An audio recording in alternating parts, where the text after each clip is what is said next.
গল্পের শিরোনাম ভাগাভাগির আনন্দ। একদিন রাহিম তার স্কুলে গেল। তার ব্যাগে ছিল খুব মজার টিফিন, মা বানিয়ে দিয়েছিল রুটি আর ডিম। টিফিনের সময় হলে রাহিম মাঠে বসে খাবার বের করল। ঠিক তখন সে দেখল তার বন্ধু করিম চুপচাপ বসে আছে। রাহিম অবাক হয়ে জিজ্ঞেস করল, করিম, তুমি খাচ্ছ না কেন?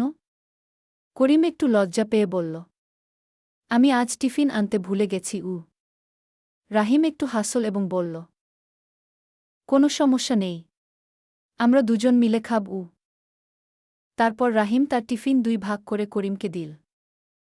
করিম খুব খুশি হল। তারা দুজন মিলে হাসতে হাসতে টিফিন খেল। পাশে দাঁড়িয়ে থাকা শিক্ষক সবকিছু দেখছিলেন। তিনি কাছে এসে বললেন, রাহিম, তুমি খুব ভালো কাজ করেছ। বন্ধুর সাথে ভাগাভাগি করা খুব ভালো অভ্যাস। করিম বলল, রাহিম, তুমি সত্যিই খুব ভালো বন্ধু গো। এরপর তারা দুজন আবার আনন্দ করে খেলতে চলে গেল। শিক্ষা: ভাগাভাগি করলে বন্ধুত্ব বাড়ে এবং সবাই খুশি থাকে। বন্ধুরা, যদি গল্পটা ভালো লাগে তাহলে আমাদের চ্যানেলটা সাবস্ক্রাইব করো এবং নতুন গল্প দেখার জন্য সাথে থাকো।